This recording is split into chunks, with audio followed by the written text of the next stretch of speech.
everybody, this is your normal bird lady reporting on the scene and in living color, and this is my dashing co-host Figaro, but you can call him Fig.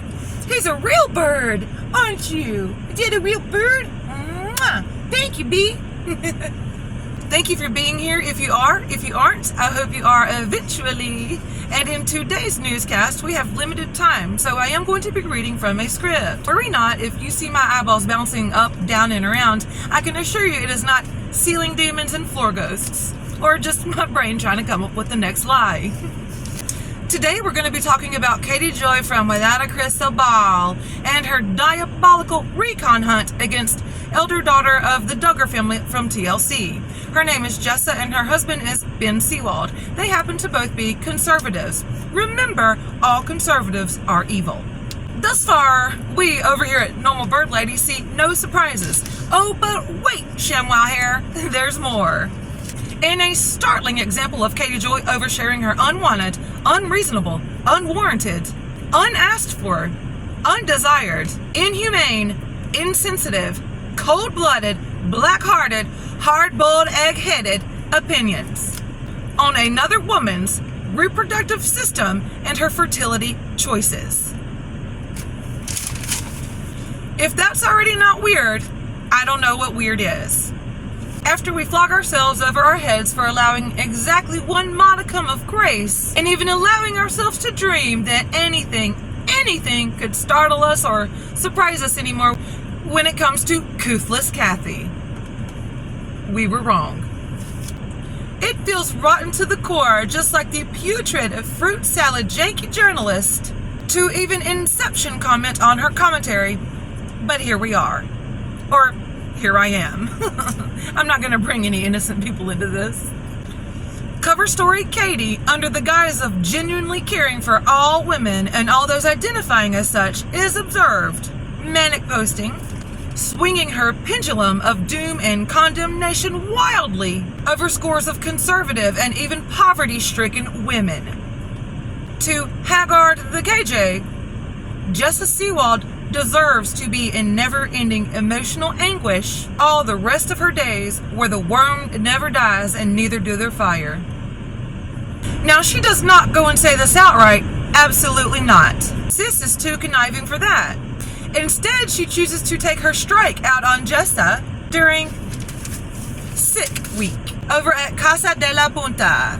Without a self-awareness, uses her on-lease from Lucifer's idle hands to type away. You can smell the odor reminiscent of brimstone, diaper pee, and cat scat coming from KJ's smoking fingers. Theories range from and as such follows such as follows. 1. The gods were good and some Duggar family member has come for her in the form of a strike. As far as the research that I've done, I have concluded that you still may have access to your community tab, as evidenced by Katie Joy posting a community tab. In K Joy Joyless's post, she says that there are currently 3 disgusting sinus infections living under one deplorable roof. Asterisk. Take a mental note on the effects of inhaling cat litter on a medically fragile 10-year-old while all sleeping together in the same piss-laden bed. End asterisk. In lieu of taking care of her son, we have option number 2.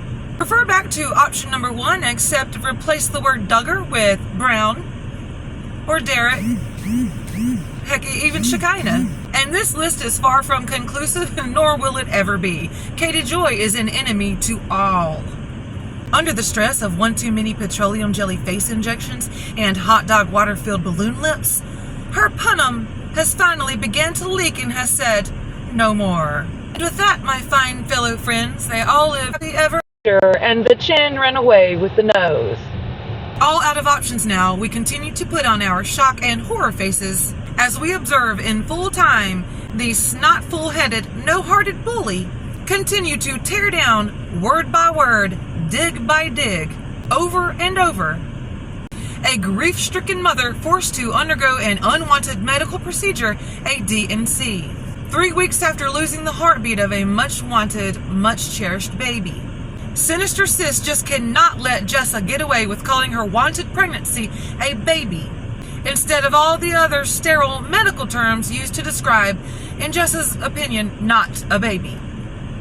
If Jessa wants to call it a baby, why can't Jessa just call it a baby? Katie Joy seems to think that the world is going to burst into flames if she lets that happen. As if it matters at all. Katie the crook, why can't she let Jessa just have that word? On top of doing everything in her mindless, monstrous power to verbally abuse this woman for days and days and posts on end, she alone, no matter what the fake records show, is responsible for throwing this situation out of proportion. Yes, Jessa uploaded a monetized video sharing her experience, and we over here at Normal Bird Lady consider it her story of strength and hope as well. And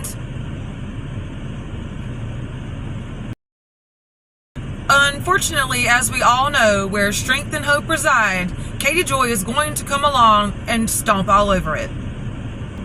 The diabolical demon of depravity, Katie Joy, has laid down a proverbial spike strip at Jessa's every turn, deflating whatever moments of tiny happiness Jessa had started to feel again. If Jessa felt like she was dying, drowning in her own sea of shattered dreams and stinking tears, and in the distance suddenly a lifeline appeared, a shimmer in the distance from a flickering lighthouse, you better believe that Katie Joy Mansky-Paulson will not walk. She will run her rickety, woolly, stanky legs up that staircase so fast to smother out the flame of hope. And then she will certainly swim as the beady-eyed shark that she is directly for Jessa's life raft, and upon arriving bite the biggest chunk out of it, then set those beady eyes again onto Jessa. There she will continue to ruthlessly and mercilessly go after her and bite her when she can. This is maddeningly sad. Just make no mistake, she will seek and destroy any iota and atom of happiness and hope that ever dares to rear its brave head. Now, you guys know that I love lists. Number of videos Jessa made regarding her loss, 1.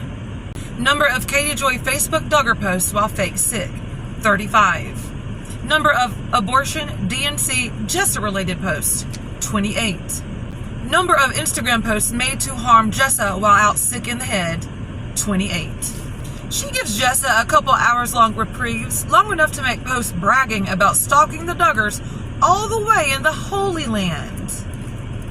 And she says with absolutely no disclaimer and utmost surety and conviction that they all ran away on the heels of Ginger Duggar's book.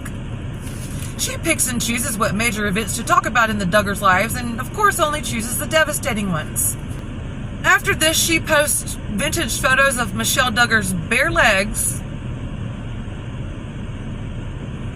and insinuates she knows what a violently assaulted, pregnant 9-year-old girl must be going through, all because she has a tiny 10-year-old son.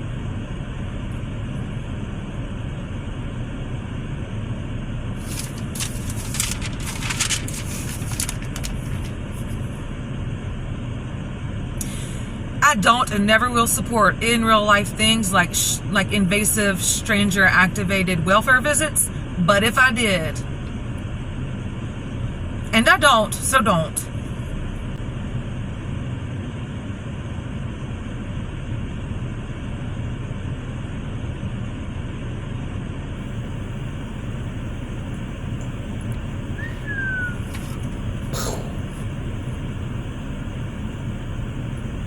In an effort to find out how perverse and malicious and pedophilic seeming Katie Joy can be, all of us here at Normal Bird Lady's heads have exploded. Creep-tastic, joy-sucking Kathy demands apologies from Ben Seawald, Jessa's husband, for 9 years old, twisted-up, narrative-laden Holocaust remarks. All the while totally disregarding her Nordic, ruin-touting husband's 4-star Goodreads review of the Hitler book Mein Kampf.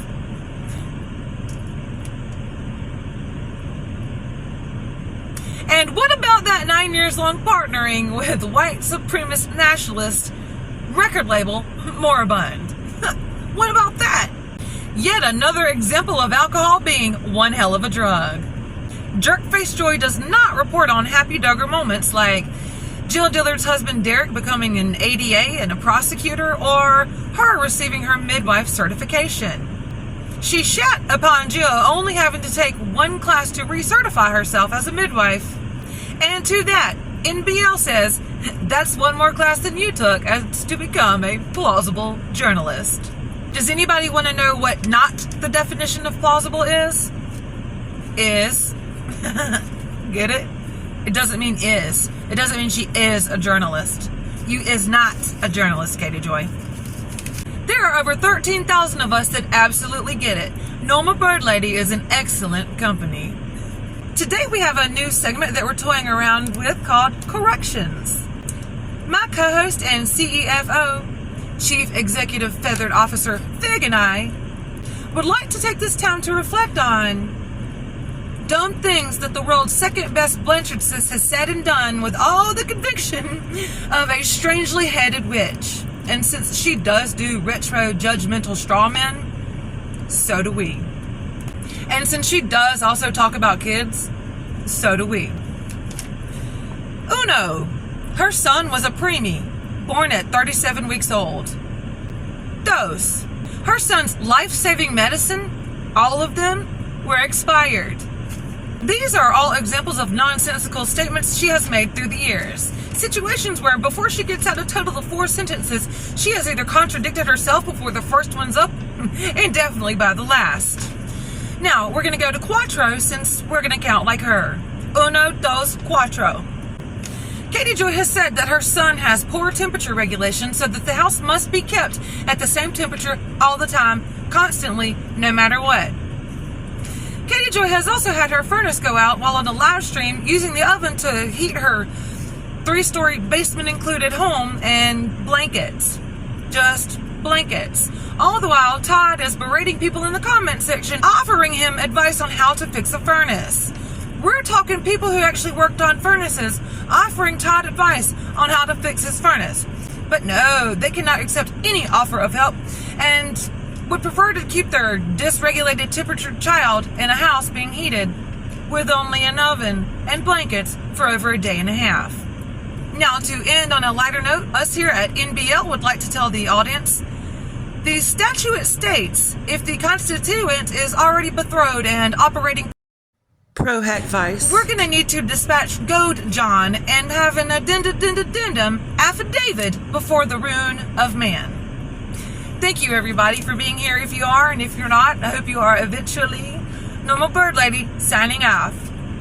Oh, and tweet, tweet, tweet.